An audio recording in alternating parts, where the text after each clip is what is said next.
Welcome back to NTV. दोस्तों, कैसे हैं आप लोग। मैं हूं अशफाक अहमद।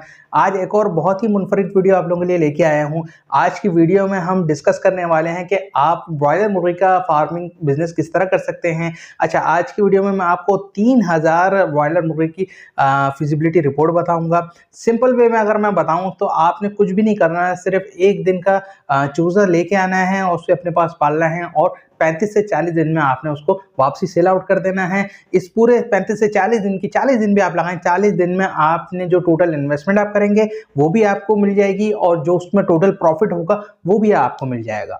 तो बिना किसी देर के वीडियो स्टार्ट करते हैं। स्टेप बाय स्टेप सारी चीजें बताता हूं, जो जो एहतियात इसमें करने वाली है वो भी मैं आपको बताऊंगा और करंट रेट जो चल रहे हैं वो भी मैं आपको बताऊंगा। चैनल को अभी सब्सक्राइब कर लीजिएगा, आप लोग भूल जाते हैं। तो चलिए शुरू करते हैं आज की वीडियो। Let's go.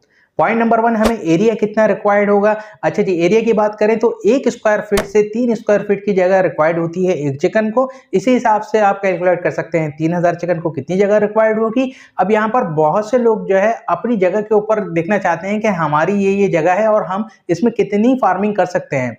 तो उसका सिंपल फार्मूला मैं आपको बताऊं। फॉर एग्जाम्पल, आपके पास जो जगह है उसकी लंबाई है 100 फीट और उसकी चौड़ाई है 90 फीट। तो 100 को आपने ज़रब कर देना है 90 से और जो आंसर आएगा इसको आपने 3 से डिवाइड कर देना है। अब जो क्वांटिटी आपके सामने आ रही है, जो फिगर आ रहा है, इतनी चिकन की फार्मिंग आप इस जगह के ऊपर कर सकते हैं। पॉइंट नंबर 2, आपको टाइम कितना रिक्वायर्ड है। जैसा मैंने पहले बताया 35 से 38 दिन लगते हैं, आप 40 दिन लगा लीजिए। टोटल 40 दिन का टाइम पीरियड है इस पूरे बिजनेस में। पॉइंट नंबर 3, बहुत से लोग ऐसे हैं जिनके पास अपनी जमीन नहीं है या अपनी जगह नहीं है। वो जाहिर सी बात है कि रेंट के ऊपर फार्म लेंगे। रेंट के ऊपर जो आप फार्म लेंगे उसका जो किराया होगा वो तकरीबन 50,000 रुपये होगा 40 दिन के लिए। और इसके अंदर जो आपका फार्म का ऑनर है वो आपको पानी के और फीड के बर्तन भी प्रोवाइड करेगा। नंबर 4, हमें लेबर कितनी रिक्वायर्ड है। तो यहाँ पर आपको 2 वर्कर की जरूरत होगी, 2 लेबर जो है वो काफी रहेंगे। अच्छा, लेबर की जो कॉस्ट आएगी यानी कि जो उनके 40 दिन का जो उनकी दिहाड़ी होगी वो, और इसके अंदर बिजली का और पानी का भी आप बिल ऐड कर दें तो तकरीबन ये 80,000 रुपये बनते हैं। कम ही बनते हैं, फिर भी आप 80,000 रुपये राउंड फिगर लगाएं तो आपके 40 दिन की लेबर की कॉस्ट आ गई 80,000 रुपये। डे ओल्ड बच्चा या एक दिन का बच्चा हमें कितने का मिलेगा। अब यहाँ पर मैं आपको बताऊं, इसके रेट जो है वो फ्लैक्चुएट करते हैं, रोज की बुनियाद पर रेट इसके ऊपर नीचे होते रहते हैं।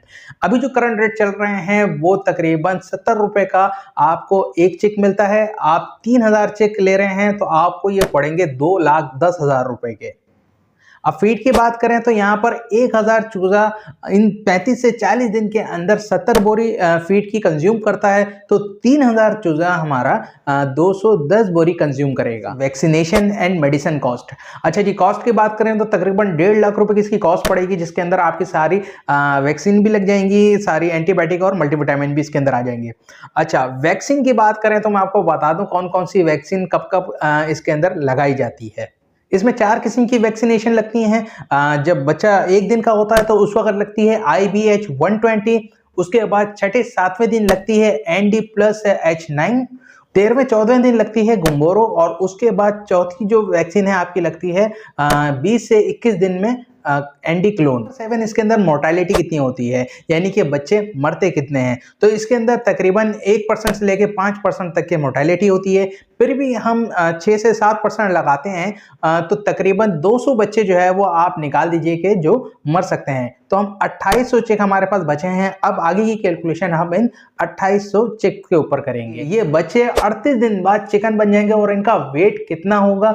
अमूमन बात करें तो 2 किलो से 2.5 किलो तक का इनका वेट होता है। फिर भी हम एवरेज लगाते हैं 2200 ग्राम, यानी कि 2 किलो 200 ग्राम, यानी कि एक चिकन हमारी बनी है 2 किलो 200 ग्राम और हमारे पास जो चिकन है वो है 2800। अगर आप 2800 को ज़रब करेंगे 2 किलो 200 ग्राम से तो ये आपके बनेगा 6160 केजी। मोस्ट इंपॉर्टेंट पॉइंट, ये जो हमारी चिकन तैयार हुई है 6160 केजी, ये हमारी सेल आउट कितने की होगी। अब यहाँ पर मैं आपको बताऊं, चिकन के अलग अलग रेट होते हैं। फार्म के रेट अलग होते हैं, होलसेल के अलग होते हैं, रिटेल के अलग होते हैं। इसके अलावा जो रेट होते हैं वो रोज की बुनियाद के ऊपर चेंज होते हैं। फ्लक्चुएशन बहुत ज्यादा होती है इसके अंदर। तो अभी जो करंट रेट चल रहे हैं वो 355 रुपए केजी के रेट चल रहे हैं फार्म के। तो 355 को आप ज़रब कर दीजिए 6160 से, तो ये जो आपकी प्राइस बनेंगे वो 21,86,800। अब मैं आपके सामने कैलकुलेशन करता हूं कि कितनी इन्वेस्टमेंट हमने करी और हमने हमारा जो रिटर्न आया वो कितना है और उसमें हमारा प्रॉफिट कितना बना। अच्छा, एक और चीज मैं आपको बताऊं कि जिस जगह के ऊपर या फार्मिंग कर रहे हैं वहां पर फ्लोर के ऊपर चावल का छिलका जो है वो बिछाया जाता है।